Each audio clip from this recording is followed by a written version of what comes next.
ദൈവപിതാവിനാൽ ആകർഷിക്കപ്പെട്ട് പരിശുദ്ധമ്മ ജീവനോടെ പ്രത്യക്ഷയായ ഈ അൾത്താരയ്ക്ക് ചുറ്റും നമ്മളെ ഒരുമിച്ച് കൂട്ടിയ അവിടുത്തെ സ്നേഹത്തിന് നമുക്ക് ഹൃദയത്തിൽ നന്ദി പറയാം. 2004 ഡിസംബർ 7-ാം തീയതി ഉച്ചകഴിഞ്ഞ് 2:30 ഇതുപോലൊരു ആരാധനാമതിയാണ് ദൈവമാതാവ് സമയഘടികാരം നെഞ്ചിൽ ചാർത്തി ഈ അൾത്താരയിൽ പ്രത്യക്ഷയായിക്കൊണ്ട് ദുരന്തം ഉണ്ടാകുവാൻ പോകുന്നു, പ്രാർത്ഥിക്കണമെന്ന വലിയ സന്ദേശം കൈമാറിയത്. ജീവിതത്തിൻ്റെ വിവിധ ദുരന്ത മുഖങ്ങളിലായിരുന്നു കൊണ്ടാണ് പരിശുദ്ധ അമ്മ ജീവനോടെ പ്രത്യക്ഷപ്പെട്ട ഈ ആലയത്തിൽ വന്ന് നമ്മളെ തന്നെ എളിമപ്പെടുത്തി മരിയൻ ഉടമ്പടിയെടുത്ത് പ്രാർത്ഥിച്ചുകൊണ്ട് ഈ ദുരന്ത മുഖങ്ങളെയെല്ലാം അതിജീവിക്കുവാൻ നമ്മളും പ്രാർത്ഥിക്കുന്നത്. Hallelujah, hallelujah, hallelujah. മഹത്വം, മഹത്വം, ആരാധന, ആരാധന. ഈശോയേ, നിന്റെ ദൈവിക ശക്തി ഈ സമയം ഈ ആലയത്തിൽ പ്രകടമാക്കണമേ എന്ന് പ്രാർത്ഥിക്കുന്നു. പരിശുദ്ധ അമ്മയോടൊപ്പം അപ്പോസ്തല സമൂഹം പ്രാർത്ഥിച്ചപ്പോൾ തിരുനാളത്തിന്റെ രൂപത്തിൽ ശക്തി അയച്ചതുപോലെ ഞങ്ങളിലേക്ക് ഇതിന് ശക്തി അയക്കണമേ. Hallelujah, hallelujah, hallelujah. ഈശോയേ, നോമ്പിലായിരിക്കുന്ന കാലഘട്ടത്തിൽ ആഴമായ അനുതാപം ഞങ്ങൾക്ക് നൽകണമേ എന്ന് പ്രാർത്ഥിക്കുന്നു. Hallelujah, hallelujah.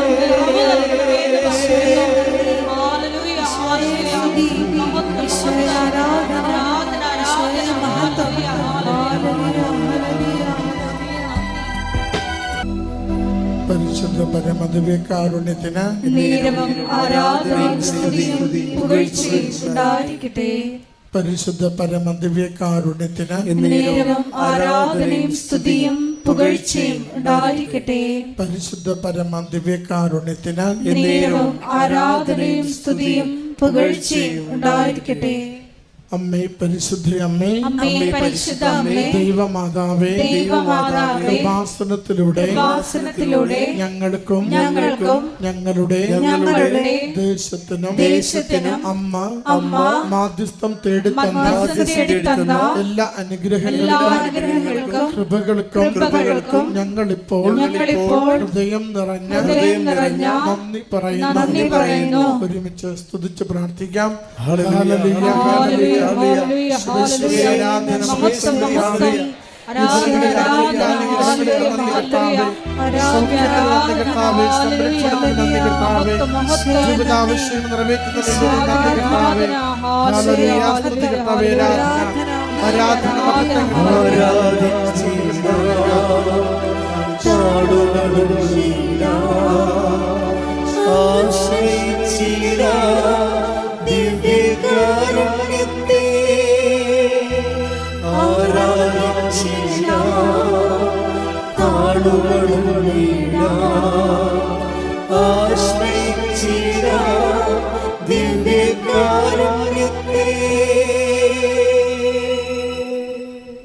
പരിശുദ്ധ പരമദിവ്യകാരുണ്യത്തിന് നേരവും ആരാധനയും സ്തുതിയും പുകഴ്ചയും ഉണ്ടായിരിക്കട്ടെ. പരിശുദ്ധ പരമദിവ്യകാരുണ്യത്തിന് നേരവും ആരാധനയും സ്തുതിയും പുകഴ്ചയും ഉണ്ടായിരിക്കട്ടെ. പരിശുദ്ധ പരമദിവ്യകാരുണ്യത്തിന് നേരവും ആരാധനയും സ്തുതിയും പുകഴ്ചയും ഉണ്ടായിരിക്കട്ടെ. അമ്മേ, പരിശുദ്ധ അമ്മേ, അമ്മേ, പരിശുദ്ധ അമ്മേ, ദൈവമാതാവേ, 2004 ഡിസംബർ 7-ാം തീയതി ഉച്ചകഴിഞ്ഞ് 2:30 കൃപാസനത്തിൽ സംഭവിച്ച അമ്മയുടെ പ്രത്യക്ഷപ്പെടലിനെ കുറിച്ച് തിരുസഭയ്ക്ക് സമർപ്പിച്ചിരിക്കുന്ന പഠനരേഖകളുടെ വസ്തുനിഷ്ഠവും ദൈവശാസ്ത്ര വിധിപ്രകാരമുള്ളതുമായ അന്വേഷണ പഠനങ്ങൾ നടത്തി ആ പ്രത്യക്ഷപ്പെടലിലൂടെ പ്രകടമായ ദൈവമാതാവിന്റെ പ്രത്യേക കരുതലും സംരക്ഷണവും വെളിപ്പെടുത്തുന്ന പീഡിതരുടെ ആശ്വാസവും പ്രവാചകന്മാരുടെ രാജ്ഞിയും രാജന്മാരുടെ രാജ്ഞിയും വാഗ്ദാനത്തിന്റെ പേടകവും വാഗ്ദാനത്തിന്റെ പേടകവും പ്രപഞ്ച പ്രകൃതിയുടെ മാതാവുമായ പരിശുദ്ധ അമ്മയുടെ ഭക്തി തിരുസഭയിൽ കൂടുതൽ പ്രചരിച്ച് ജീവിതത്തിന്റെ ദുരിത ദുരന്ത അവസ്ഥകളിൽ അകപ്പെട്ട് കഴിയുന്ന അനേകായിരം മക്കൾക്ക് ദൈവത്തിന്റെ സാന്നിധ്യം കൂടുതൽ അനുഭവിക്കുക വഴി ആത്മീയ വിശുദ്ധിയും ദൈവശക്തിയും കൈവരിക്കുവാൻ ഞങ്ങളുടെ കുടുംബങ്ങളെ ഇടയാക്കണമേ. സ്തുതിച്ച് പ്രാർത്ഥിക്കാം. ഹല്ലേലൂയ. യേശുവേ നന്ദി, ആരാധന, മഹത്വം കർത്താവേ. ഈശോയെ രോഗങ്ങൾക്ക് സൗഖ്യം നൽകി സഹായിക്കണമേ. തൊഴിലുകളിൽ സംരക്ഷണം നൽകണമേ. വിദേശത്ത് പോകുവാനുള്ള വഴികൾ ഒരുക്കി നൽകണമേ. നീക്കി തരണമേ. സമാധാനം നൽകണമേ. ലഹരിയിൽ നിന്ന് മക്കളെ മോചിപ്പിക്കണമേ. ഹല്ലേലൂയ. സ്തുതി കർത്താവേ. ആരാധന, സ്തുതി കർത്താവേ.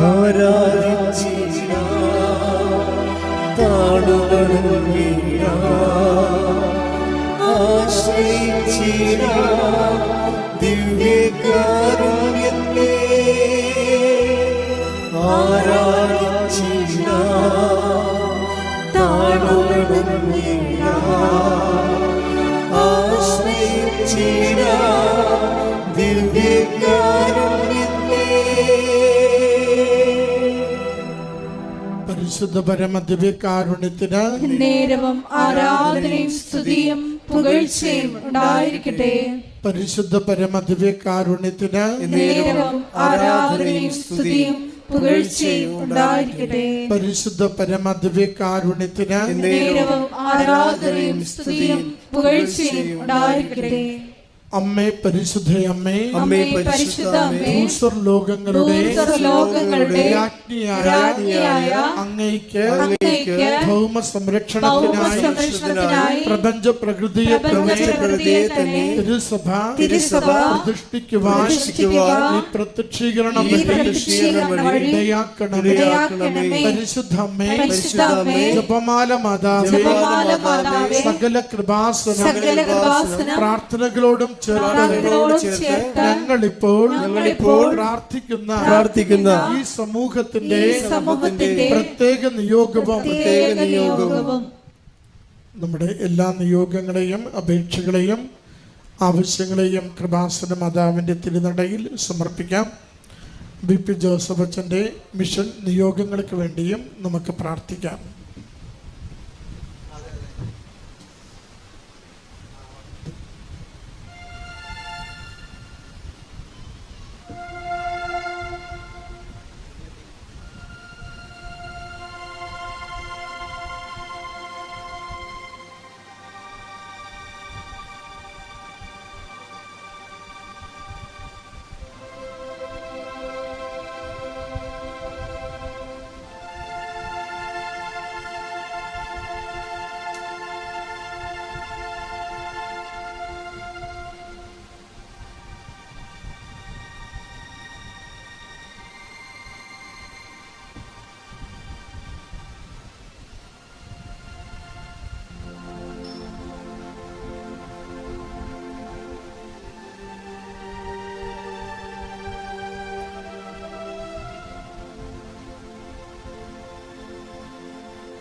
അമ്മയുടെ പ്രത്യക്ഷീകരണത്തിന്റെ ഈ അനുഗ്രഹവേളയിൽ ഞങ്ങൾക്ക് സാധിച്ചു തരുവാൻ കനിയണമേ.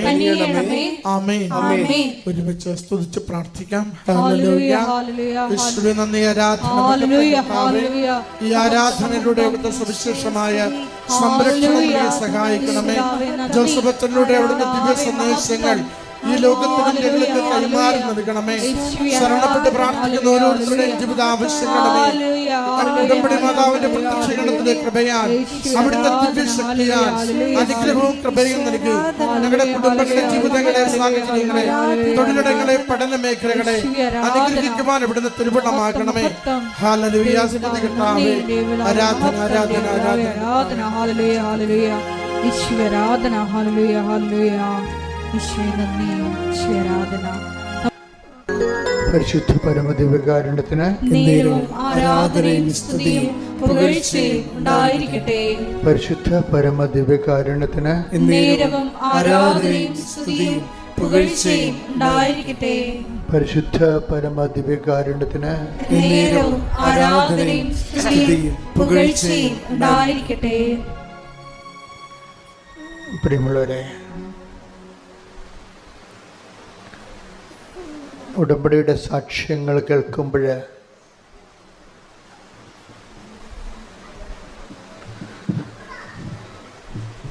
നമ്മൾ ശ്രദ്ധിക്കാതെ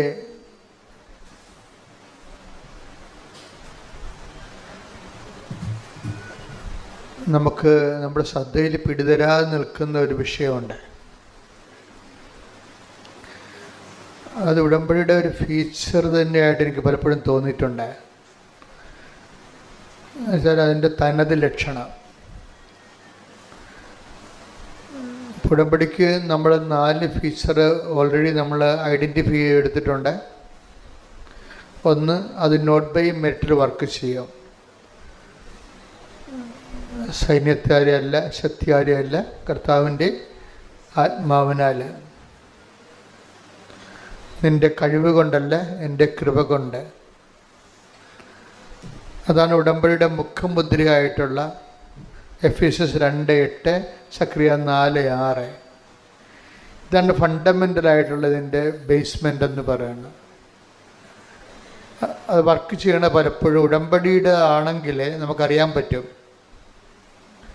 ഞങ്ങളിവിടെ ആൾക്കാരെ ഫിൽട്ടർ ചെയ്യുന്നത് അങ്ങനെയാണ്. ഉടമ്പടി സാക്ഷ്യമാണോ കോമൺ സാക്ഷ്യമാണോ എന്ന് തമ്മിൽ 2 ആൾക്കാർ സാക്ഷ്യം പറയുമ്പോൾ 2 തരം സാക്ഷ്യങ്ങളുണ്ടാകും. ഒന്ന് തനത് സാക്ഷ്യം, ഉടമ്പടിയുടെ തനത് സാക്ഷ്യങ്ങളുണ്ടാകും.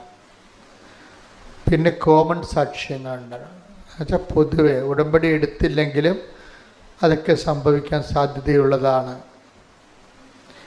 അപ്പോഴേ അങ്ങനെ ഉടമ്പടി എടുത്തില്ലെങ്കിലും ഇതൊക്കെ സംഭവിക്കാൻ സാധ്യതയാണ് ഉള്ളതാണെങ്കിൽ ചിലപ്പോഴത് അൾത്താരയിൽ പറയിപ്പിക്കാൻ ചിലപ്പോഴും അവസരം കിട്ടത്തില്ല. കാര്യം എന്താണ്? ഉടമ്പടിയുടെ തനത് ഫീച്ചറുള്ള സാക്ഷ്യങ്ങളുള്ളവരുടെ എണ്ണം കൂടുതലായി വരുമ്പോഴാണ് അങ്ങനെ സംഭവിക്കുന്നത്. എങ്കിലും ചില ആൾക്കാരുടേത് കോമൺ സാക്ഷ്യങ്ങളാണെങ്കിലും ഒരെണ്ണമെങ്കിലും ചിലപ്പോൾ ഉടമ്പടിയുടെ സാക്ഷ്യങ്ങളാവും. അവിടെ ലൈറ്റ് വെയ്റ്റനിങ് എന്ന് പറഞ്ഞ ഭാരച്ചുരുക്കം, ഗംഭീരമായ പ്രാരാബ്ധത്തോടെയുള്ള ഭയങ്കരമായൊരു വിഷയം, വളരെ തൂവലിൻ്റെ ഭാരത്തോടെ, ഒരു തൂവൽ ഭാരത്തോടെ അത് നമുക്ക് അനുഭവപ്പെടുമ്പോൾ അത് നമ്മൾ ചെയ്തത് നമ്മളല്ല, പരിശുദ്ധാത്മാവാണെന്ന് നമുക്ക് മനസ്സിലാകും. അതാണ് ലൈറ്റ് വെയ്റ്റിങ്. അത് ഉടമ്പടിയുടെ ഒരു ഫീച്ചറാണ്. ഉടമ്പടി എടുക്കുന്നവർക്ക്, സത്യസന്ധമായ ഉടമ്പടിയിൽ ജീവിക്കുന്നവർക്ക് എല്ലാവർക്കും തന്നെ ഇതൊരു പ്രതിഭാസമായിട്ട് ഫീൽ ചെയ്യാം. മൂന്നാമത്തത് ടൈം ഷോർട്ടനിങ് ആണ്. ടൈം ഷോർട്ടനിങ് അതായത് വർഷങ്ങളായിട്ട് നടക്കാത്ത കാര്യങ്ങൾ ഉടമ്പടി എടുക്കുമ്പോൾ ചിലപ്പോൾ 1 ആഴ്ച കൊണ്ട് നടക്കുന്നു. ടൈം ഷോർട്ടനിങ് ചെയ്യും. ഇതിൻ്റെ ഓപ്പോസിറ്റായിട്ട് ഇന്നലെ ഒരു ചേട്ടത്തി ഒരു സാക്ഷ്യം പറഞ്ഞ് ടൈം ലാഗിങ് എന്നുവെച്ചാൽ ചില കാര്യങ്ങൾക്ക് പെട്ടെന്ന് നടന്നാൽ പ്രയോജനമില്ലാത്ത കാരണം അത് പ്രയോജനപ്പെടുന്ന സമയത്തേക്ക് ഇങ്ങനെ ലാഗ് ചെയ്ത് കൊണ്ടുപോകും. അതും എനിക്ക് തോന്നിയിട്ടുള്ള ഒരു സത്യമാണ്. നമുക്ക് ചില കാര്യങ്ങൾ പെട്ടെന്ന് നടക്കത്തില്ല, പക്ഷെ നടക്കുന്ന സമയത്ത് നമുക്ക് പെട്ടെന്ന് നടന്ന് നമുക്ക് പ്രയോജനം ഉണ്ടാകത്തില്ല. മറിച്ച് നമുക്ക് പ്രയോജനമുള്ള സമയത്തേക്ക് ഇങ്ങനെ സമയദീർഘത, ടൈം ഷോർട്ടനിങ് പോലെ തന്നെയാണ് സമയ ചുരുക്കം പോലെ തന്നെയാണ് സമയ ദൈർഘ്യം വരണത്. ഉടമ്പടിയുടെ ഒരു ഫീച്ചറാണ്. ഇതിൻ്റെ ഒരു 4ാമത്തെ ഫീച്ചർ എന്ന് പറയണത്, അല്ലെങ്കിൽ 5ാമത്തെ ഫീച്ചർ എന്ന് പറയണത് പ്രസൻസാണ്. മറ്റ് പ്രാർത്ഥനകളിൽ നിന്ന് ഉടമ്പടിയെ വ്യതിരിക്തമാക്കുന്നത്, വ്യത്യസ്തമാക്കുന്നത് ദ പ്രസൻസ് ഓഫ് ഗോഡാണ്. അത് എല്ലാവരും തന്നെ സാക്ഷ്യം പറയുന്നതാണ്. മുല്ലപ്പൂവിൻ്റെ സുഗന്ധം, കഴിഞ്ഞ ദിവസങ്ങളിൽ 1 കോടി മുല്ലപ്പൂ ലോഡ് ചൊരിഞ്ഞ പോലെ എനിക്ക് ഫീൽ ചെയ്തെന്ന്. അപ്പം മാതാവിൻ്റെ സുഗന്ധമായിട്ടാണ് അവരതിനെ മനസ്സിലാക്കുന്നത്. ശരിക്കും മഴമില്ല് വീശി നിൽക്കുന്നതും പിന്നെ ഇപ്പോൾ സർവ്വവ്യാപിയായിട്ട് വരണത് സ്വപ്നങ്ങളാണ്. ഒരു ദിവസം ഒരു സ്വപ്നത്തെക്കുറിച്ചെങ്കിലും പറയാതെ ഒരു സാക്ഷ്യ ദിനങ്ങൾ സമാപിക്കത്തില്ല. ആരെങ്കിലുമായിട്ടെങ്കിലും സ്വപ്നത്തെക്കുറിച്ച് സംസാരിക്കും. അത് വെറുതെ ഒരു കേവല സ്വപ്നങ്ങളല്ല, നിറവേറുന്ന സ്വപ്നങ്ങൾ. ഒരു വിഷയം നമുക്ക് പാടാണെന്ന് കണ്ടാൽ നമുക്കത് എടുക്കണ്ട എന്ന് വിചാരിച്ചാൽ, നമുക്ക് എടുക്കുന്നതാണ് പ്രയോജനമെങ്കിൽ ദൈവം അത് എടുക്കുന്നതായിട്ട് സ്വപ്നം കാണിക്കും. അപ്പം നമുക്ക് മനസ്സിലാകും അതെടുക്കാൻ ദൈവം ഉദ്ദേശിക്കുന്നുണ്ട്.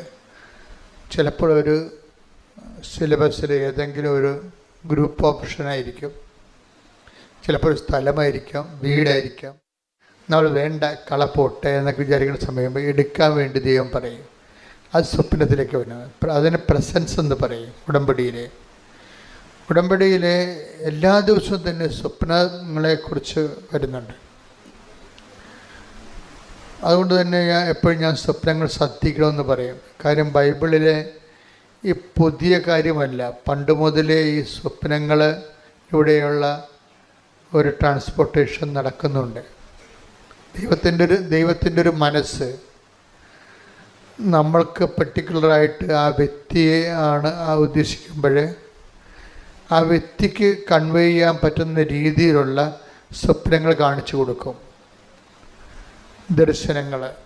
അപ്പോൾ 5 ഫീച്ചേഴ്സ് വന്നിപ്പോൾ: സമയ ചുരുക്കം, സമയ ദൈർഘ്യം, സ്വപ്നങ്ങൾ, ദർശനങ്ങൾ. ഇനി 6ാമത്തെ ഒരു ഫീച്ചറുണ്ട്, ശുഭമാക്കുക എന്ന് പറയും. ശുഭമാക്കുക. എല്ലാ സാക്ഷ്യങ്ങളെയും പരിശോധിക്കുമ്പോൾ ശുഭമാക്കുന്നു പറയുമ്പോൾ നമ്മൾ ആഗ്രഹിക്കുന്നതിനേക്കാളും കൂടുതലായിരിക്കും സംഭവിക്കുന്നത്. അതിനാണ് ശുഭമാക്കുക. അത് not by merit but by ഗ്രേസുമായിട്ട് ബന്ധപ്പെട്ടാണ് ശുഭമാക്കുക കിടക്കുന്നത്.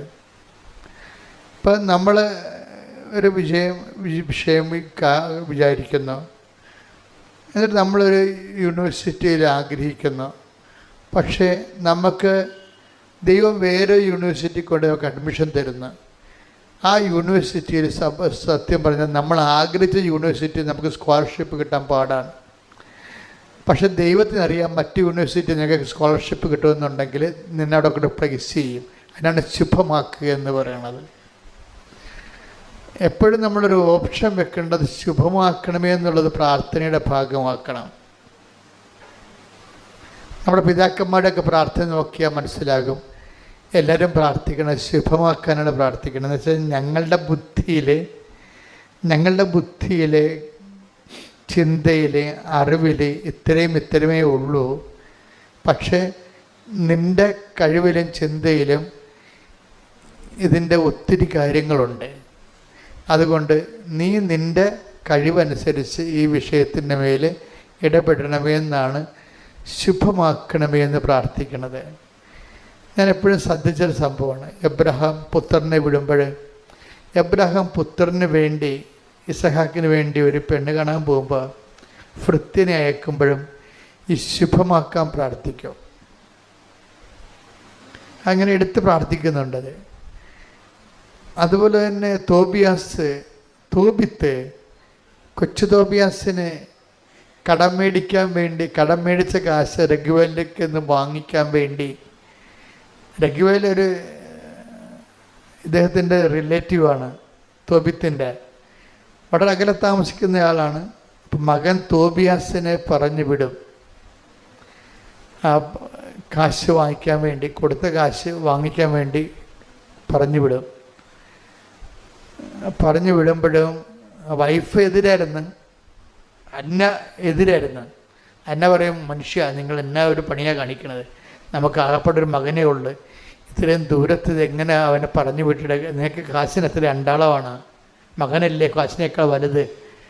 അപ്പോൾ തോബിയാസ് പറയും, ഇല്ല കുഴപ്പമില്ല, അവൻ പോട്ടെ, തോബിത്ത് വരാൻ പോട്ടെ, അവൻ പോയിട്ട് നീ തിരിച്ച് അവൻ സുരക്ഷിതനായിട്ട് വരുന്നത് നീ കാണും.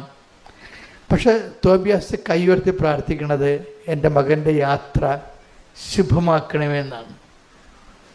ശുഭമാക്കണമെന്ന് വെച്ച് കഴിഞ്ഞാൽ എൻ്റെ ബുദ്ധി, യാത്ര, ഇതിൻ്റെ വഴികൾ, ഈ യാത്രയുടെ ലക്ഷ്യങ്ങൾ, അത് എൻ്റെ അറിവനുസരിച്ച് ഇത്രയേ ഉള്ളൂ. പക്ഷേ ഈ യാത്രയ്ക്ക് നിനക്ക് ഇതിനേക്കാൾ കൂടുതൽ ചെയ്യാൻ കഴിയും. അതുകൊണ്ട് നീ ഈ വിഷയത്തിൽ നിൻ്റെ കപ്പാസിറ്റി അനുസരിച്ചുകൊണ്ട് ഈ യാത്രയിൽ ഇടപെടണമേ. എനിക്ക് വളരെ മനോഹരമായ പ്രാർത്ഥനയാണ്. ഉൽപ്പത്തി 24:40. അവൻ എന്നോട് പറഞ്ഞു, ഞാൻ സേവിക്കുന്ന കർത്താവ് തന്റെ ദൂതനെ നിന്റെ മുൻപേ അയച്ച്